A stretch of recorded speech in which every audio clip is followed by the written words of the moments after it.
Who are the favorites in the SEC? Well, we're going to recap our projected records here and show you kind of what the standings could potentially look like in the SEC, again, based off of those projected records. If you're not familiar, these are not predictions. We are still a little bit away from doing predictions, but this is simply a projection based off of our tier rankings and then our projected record formula, which takes into account how tough the schedules are for each team. So keep that in mind, not predictions, just projections.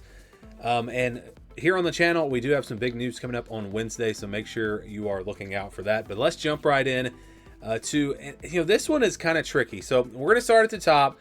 The number one team, actually, before we get to the number one team, here were the schedules. And this is based off of the records from 2024 with the 2025 opponents. So who had the toughest and the easiest schedules within the conference. And you see Mississippi State has a very tough schedule, again, based off of last year's records. Their opponents went 41-23 in 2024.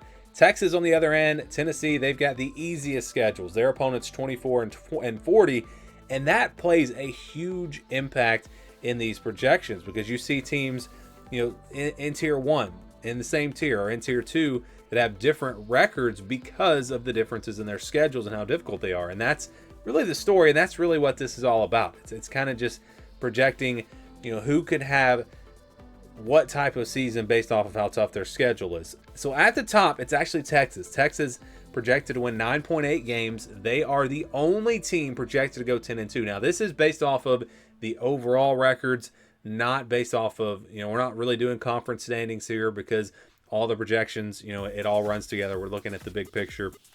But Texas projected to go 10-2, even with Ohio State on the schedule. That tells you how easy their conference schedule is. They have a lot of games on the schedule where they wound up in that green range. Again, we did videos on every single SEC team. You can go back and watch them and see exactly how we got to this record. But a lot of opponents on their schedule in that green zone, which means those are counted as wins. And so Texas had a ton of those, and they wind up with a very high projection, 10-2. And then the other team that we had in tier 1 was Georgia. They are at 9-3, but also Ole Miss and Tennessee are at 9-3, and these teams are in tier number 2.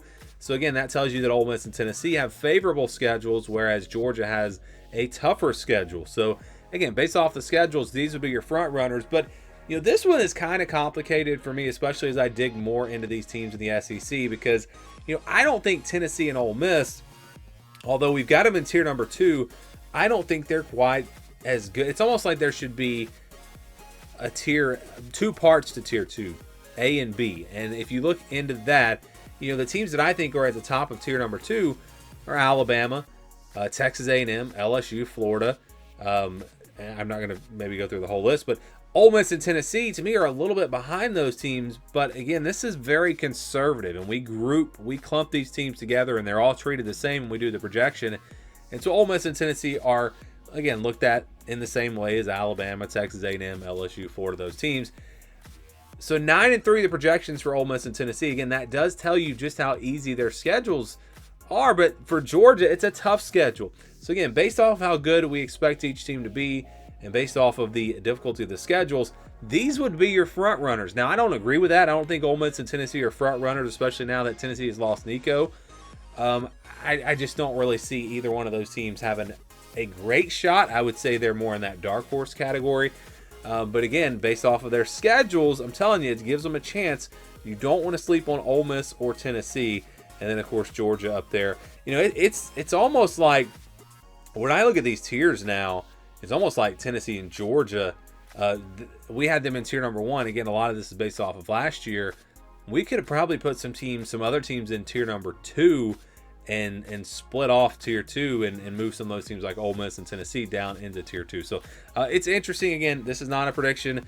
Just a very conservative approach to projecting these records.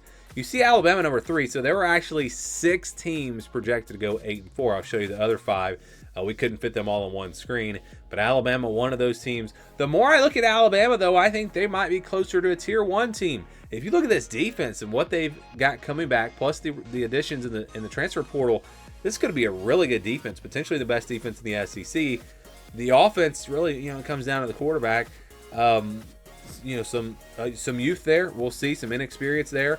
But for Alabama, this is a team that I think Alabama has a better chance to get to the SEC championship than Ole Miss and Tennessee. Although, when you look at the schedules, Ole Miss and Tennessee, they have an easier path. So it's interesting to look at this.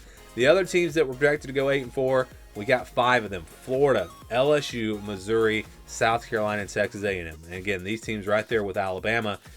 So Florida, LSU, South Carolina, Texas A&M, those are all Tier 2 teams. Missouri is actually a Tier 3 team, but they have a favorable schedule as well. That's why you see them right here, the other 8-4 teams.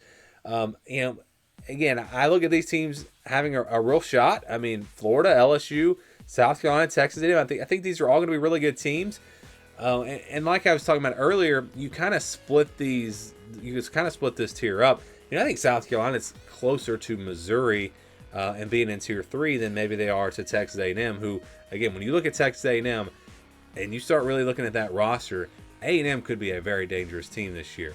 And if they lose, let's say, a conference game, they could still possibly get to the SEC championship with like a 9-3 record. I mean, that almost happened last year if they had beat Texas. So very interesting to look at all the different ways this could go. I think we're going to see a very similar situation in the SEC this year, where you're going to have, 5, 6, maybe even 7 teams in contention going into that last weekend for a spot in the SEC championship. I think it's going to be very similar this year.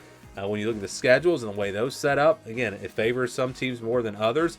But when you just look at the competitiveness of this conference and all these good teams, really good teams, maybe not elite teams, but really good teams, I think it's very tough to predict the SEC. I really do. Again, Texas in the driver's seat because of their schedule and because they should be one of the top teams. But behind Texas, I think any one of these teams from that first page or this page could make it to Atlanta. All right, let's go to the teams now that are a little bit lower. We got Auburn and Oklahoma. These teams tied at number 11. They're at 7-5. Same tier as Missouri, but their schedules are a little bit tougher. That's why their projection is 7-5.